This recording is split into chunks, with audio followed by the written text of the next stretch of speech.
halfway around the world, this man is a local hero. A cigar-chomping, mink coat-wearing curiosity whose presence always seems to draw a crowd, sometimes even spark a parade.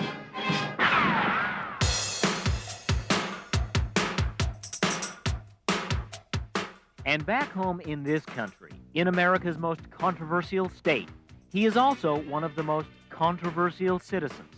His name is Joe Conforte, and while that may or may not ring any bells,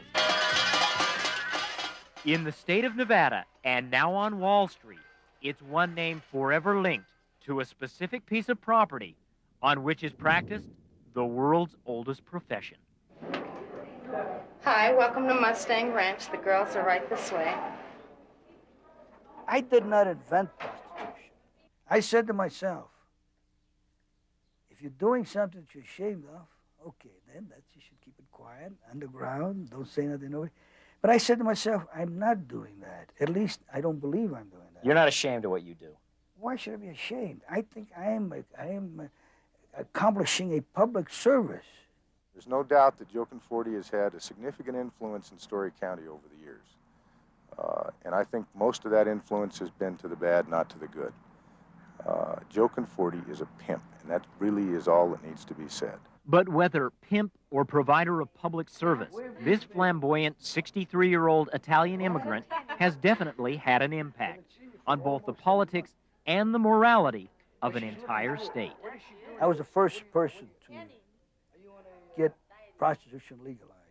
Not only in Nevada, in the whole United States was the first one. And I was the first person to bring it out from the sleazy, dirty places and bring it out in the open. As you see this place, how clean it is. And by bringing prostitution out into the open, Joe Conforte has not only changed Nevada's politics, he's also established for himself a multi-million-dollar empire. The Mustang Ranch, America's oldest and largest legal brothel, a place built over the last 35 years by Conforte and his wife, Sally. Now in declining health, Sally Conforte shuns publicity. Not so her husband. As long as you keep drugs out and keep pimps out, it's better to have these places in every community in the world. And I hope that someday they'll say, this all started with Joe Conforte. I hope that happens. It's an international name, number one. It's known all over the world. And that gives you a whole different outlook to begin with. We're treated with respect. You're in a better atmosphere. You don't have to worry about running from the police. You know, you get checked once a week. It's just more beneficial to me than working on the streets. But now, after more than 30 years of private family ownership, the Mustang Ranch, like so many other small American farms and ranches, is being taken over by big business. A group of lawyers and investors has bought the ranch, and now they're selling public stock in this former Ma and Pa brothel. A first ever for Wall Street, but the end of an era here in Nevada, as the longtime ranching Confortes are at long last vacating this most infamous piece of property. My wife and I have been in this business 35 years. The prostitution business for 35 years. 35 years, yes. And it comes a time that no matter what you're doing in life, it's enough. It's time to quit, time to retire, time to enjoy the fruits of your, whatever, if you accomplished anything doing in life, it's time to enjoy it. But there is also another reason Mustang stock is now selling on Wall Street, and that is Joe Conforte suddenly needs the money. More than $12 million, to be exact. Money to pay years' worth of back taxes and penalties owed the IRS. One more chapter in a long history of trouble for Conforte, a history that includes jail and prison terms, bribery trials, arson fires, the stuff movies are made of. There was even the time a Conforte bodyguard shot and killed former heavyweight boxer Oscar Bonavena at the Mustang Ranch's wrought iron front gate. How much money have you made in the business of prostitution? Oh, who knows? I haven't kept track, but since I owe the IRS that kind of money, so you know it makes pretty good. But what are you worth? Oh, I can't tell you what I'm worth. I don't know. That's up to. I don't. At first, I can't talk to you about that because of the IRS. Second, I never even paid much attention to that. Fair to say that Joe Conforte will not starve once he retires. Well, I would think so. Yes, no, I would think so because, but I don't have that much money though. Not as much as you think. Not as much as some people think. But the business has been good to you. Oh, of course, it's been good. Like I say, everybody in life wants to get ahead. That is part of the reason why I'm in it. But the other part is just as important, to clean it up. Since it exists anyway, in other words, clean it up. So it's both parts. It's not just one part.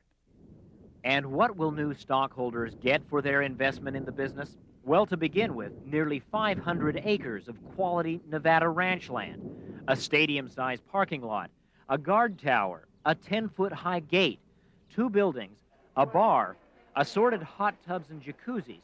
Oh, and of course, more than 100 bedrooms. Would any of you want your daughters to do what you do? Absolutely not. No, no, no. I wouldn't encourage it, but if that's what she chose to do, I could not frown upon it because that's what I did for a living when she was young. As long as there are men out there that want to see ladies, there'll be ladies available, whether it's legal and it's clean and we've seen doctors and they know we're healthy and we know they're healthy, or it can be dirty in the alleys. And I think the people need to realize that before, they need to have the whole story before they talk about closing the houses down or trying to end the prostitution.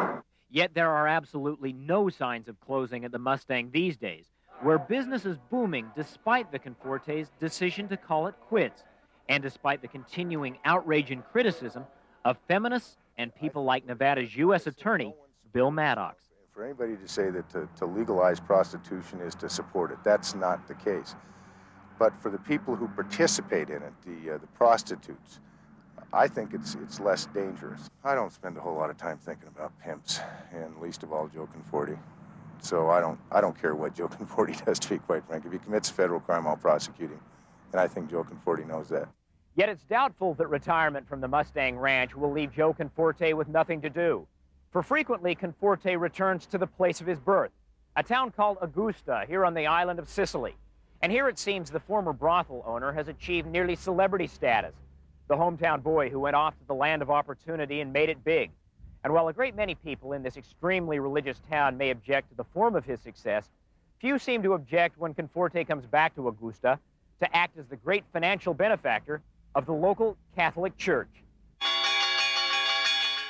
We followed Conforte to Augusta on Palm Sunday, when the entire town turns out for an annual auction to benefit the church.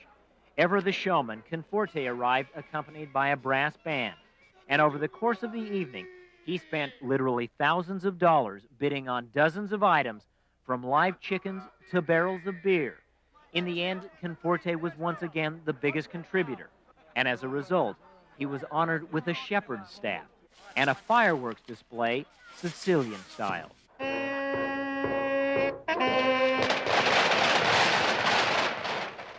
Is it an attempt to maybe for any kind of wrongdoing you may have done, maybe buy a few points with the person upstairs?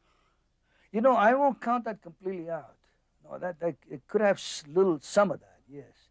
Yeah, some of that. No, well, let's put it some other way. Not so much that, not wrongdoing.